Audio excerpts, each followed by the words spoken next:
नमस्कार।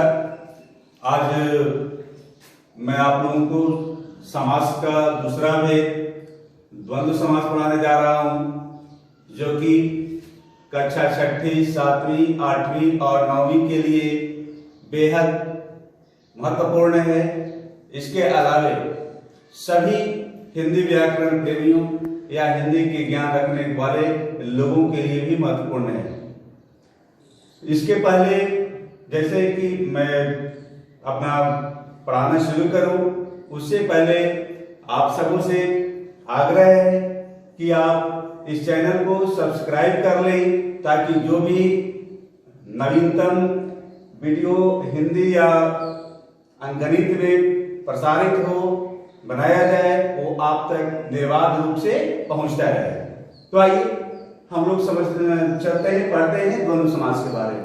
द्वंद्व समास, जिस समास के समस्त पद में पूर्व पद तथा उत्तर पद एक समान रूप से प्रधान, अर्थात जो समस्त पद बनता हो उसमें पहले वाला पद और बाद वाला पद एक समान रूप से प्रधान हो। समस्त पदों के बीच में योजक चिन्ह का लगा रहे तथा जिनके विग्रह में अगर विग्रह किया जाए तो उनके मध्य, दोनों पदों के मध्य और अथवा या का प्रयोग हो, उसे द्वंद्व समास कहते हैं। जैसा कि आप देख रहे हैं, माता पिता, इसमें माता और पिता दोनों एक समान रूप से प्रधान शब्द हैं। न इसके अनुसार ये बदलता है, न इसके अनुसार ये बदलता है। माता पिता आ रही है भी नहीं कर सकते, माता पिता आ रहा है भी नहीं कर सकते। हम समान रूप से कहते हैं माता पिता आ रहे हैं। तो ये दोनों एक समान रूप से प्रधान हैं। इनके बीच योजक चिन्ह लगा है समस्त पद के बीच में, और विग्रह करने पर इनके बीच और योजक शब्द आ गया है। यहां भी देखिए, छोटा या बड़ा, छोटा बड़ा, छोटा या बड़ा, घर बाहर, घर या बाहर इत्यादि। तो इस प्रकार आप समझ गए होंगे कि द्वंद्व समास क्या होता है, अर्थात जिस समास में पहला पद और बाद वाला पद यानी उत्तर पद, पूर्व पद और उत्तर पद एक समान रूप से प्रधान हो। नोट ध्यान देंगे, द्वंद्व का शाब्दिक अर्थ होता है मतभेद या समान बल वालों के बीच मुकाबला। जैसे आपने सुना होगा कि भीम और जरासंध के बीच द्वंद्व युद्ध हुआ था, द्वंद्व मुकाबला हुआ था, अर्थात समान बलशाली लोगों के पास साथ मुकाबला, न वो हारता हो न वो हारता हो। तो इस समास इसका देखिए, द्वंद्व का शाब्दिक अर्थ मतभेद है या समान बल वालों के बीच मुकाबला। इस समास में पूर्व पद तथा उत्तर पद या तो एक दूसरे के विपरीत होते हैं, जैसे माता पिता, घर बाहर, या समान रूप से प्रधान होते हैं, अर्थात समान बल वाले होते हैं। तो धन्यवाद। द्विगु समास के बारे में जानेंगे। द्विगु समास वह समास जिसके समस्त पद का पूर्व पद संख्यावाची, अर्थात संख्या को प्रकट करने वाला हो, तथा समस्त पद समूह का बोध कराता हो, कलेक्शन का बोध कराता हो, उसे द्विगु समास कहते हैं। जैसे चौराहा, चार रास्तों का समाहार, जहां पे चार रास्ते मिलते हैं उसे क्या कहते हैं? चौराहा कहते हैं। सतसई, बिहारी के 700 दोहों का समूह होने के कारण इसे सतसई कहा गया। चतुर्भुज, चार भुजाओं का समूह, जहां चार भुजाएं एक साथ, उसे हम क्या कहेंगे? चतुर्भुज। नोट ध्यान दें, द्विगु समास को तत्पुरुष समास के उपभेद के रूप में भी जाना जाता है, क्योंकि बहुत सारे व्याकरणों में या पहले ज्यादातर चार ही समास के मुख्य रूप से चार भेद पढ़े जाते थे, और उस आधार पर द्विगु समास और कर्मधारय समास को तत्पुरुष समास के उपभेद के रूप में जाना जाता है। क्योंकि इन्हें भी जब विग्रह होता है, आप देख सकते हो कि जब इनका विग्रह होता है, चौराहा, चार रास्तों का समूह, यहाँ संबंध कारक के विभक्ति चिन्ह का प्रयोग हुआ, यानी कारकीय परसर्ग यहाँ पर भी आ जाते हैं। इसलिए इसे तत्पुरुष समास के भेद के रूप में भी हम लोग जानते हैं, लेकिन आजकल इसे अलग समास के रूप में पढ़ाने की परंपरा ज्यादा बढ़ गई है और उस अनुसार समास के 6 भेद माने जाते हैं, इसलिए मैं इसे एक अलग समास के रूप में ही आपको पढ़ा रहा हूं। तो फिर से, अर्थात जिस समास के समस्त पद का पूर्व पद संख्यावाची हो, यानी पहले वाला पद संख्या को व्यक्त करने वाला हो और समस्त पद एक समूह का बोध कराता हो, उसे द्विगु समास। आप ध्यान रखेंगे, पहला पद संख्यावाची तो ज्यादातर मतलब लगभग 95-96% चांसेस हैं कि वो आपका कौन सा होगा, द्विगु समास ही होगा। कहीं कहीं अपवाद में दूसरा समास हो सकता है, लेकिन संख्यावाची रहने पर वह समास कौन सा होगा, जहां भी पूर्व पद संख्यावाची हो तो आप पहचानेंगे कि वह कौन सा समास है, द्विगु समास। अगले चरण में हम लोग बहुव्रीहि समास के बारे में पढ़ेंगे।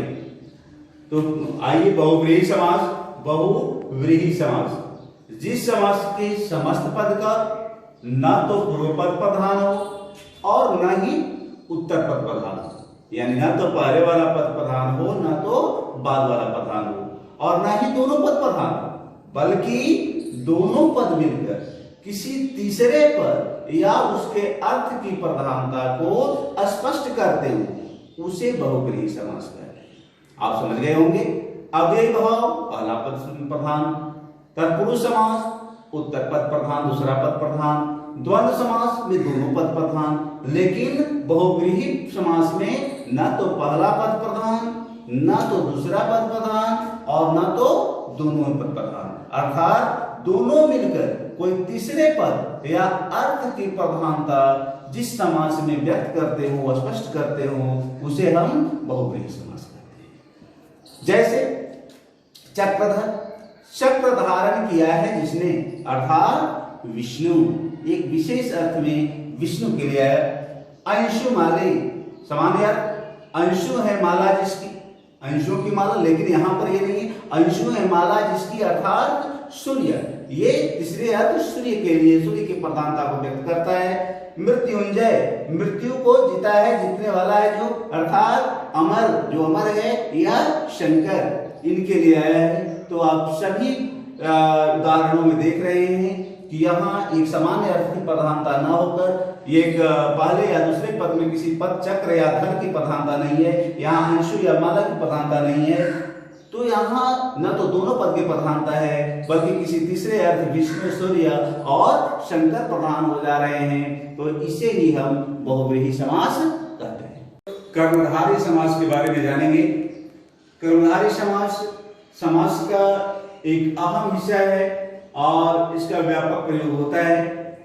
जिस समास के, परिभाषा को हम लोग जानेंगे, जिस समास के पूर्व पद और उत्तर पद के बीच उपमेय, उपमान अथवा विशेषण विशेष्य का संबंध प्रकट हो, उसे कर्मधारय समास कहते हैं। जैसे हरि मिर्च, हरि है जो मिर्च, नरसिंह, नर रूपी सिंह, प्रधानमंत्री, प्रधान है जो मंत्री। यहाँ आप देख रहे हैं हरि मिर्च, ये हरि क्या है, विशेषण है, और मिर्च क्या है, विशेष्य है। तो इन दोनों में विशेषण विशेष्य का संबंध है। यहाँ नरसिंह, नर रूपी सिंह, नर रूपी सिंह यहाँ पर उपमेय उपमान के द्वारा प्रकट किया गया है। प्रधानमंत्री, प्रधान है जो मंत्री।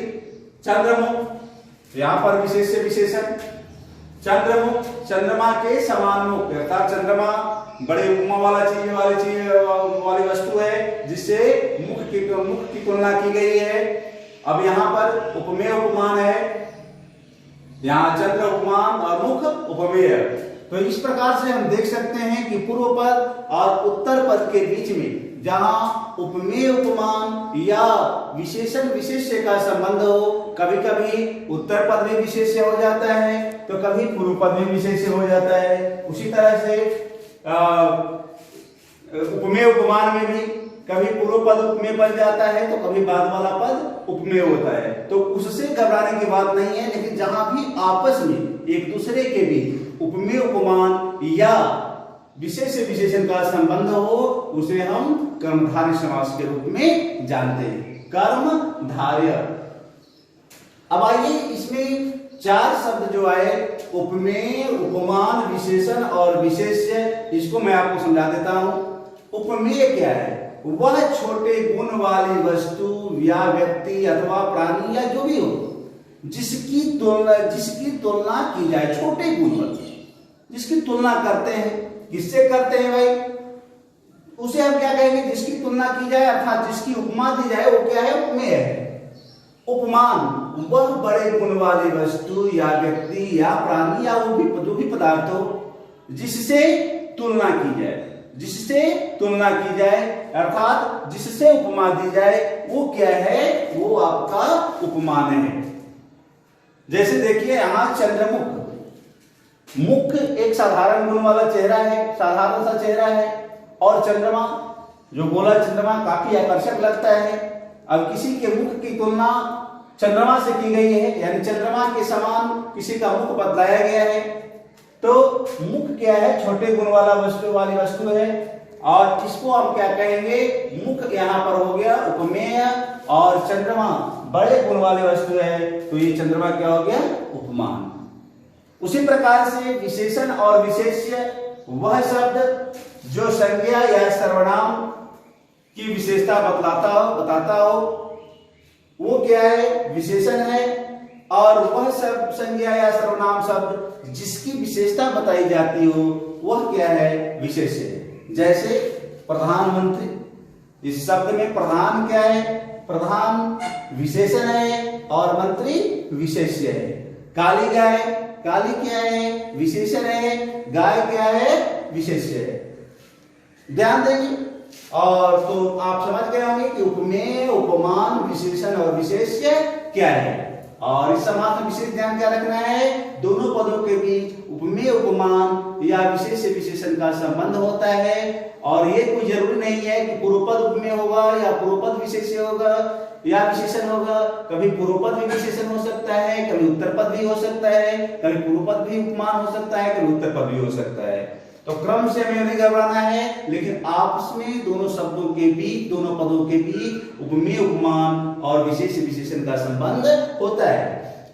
इन चारों को आप समझ गए होंगे। और एक चीज और ध्यान देने वाली बात है, कर्मधारय समास को भी हम लोग तत्पुरुष समास के उपभेद के रूप में जानते हैं, और कई व्याकरणों में इसके तत्पुरुष समास को उपभेद के रूप में भी दिया जाता है। हालांकि अब हम लोग इसका अलग अध्ययन करते हैं, तो ये जानकारी के लिए कि कर्मधारय समास को तत्पुरुष समास के उपभेद के रूप में भी जाना जाता है। धन्यवाद।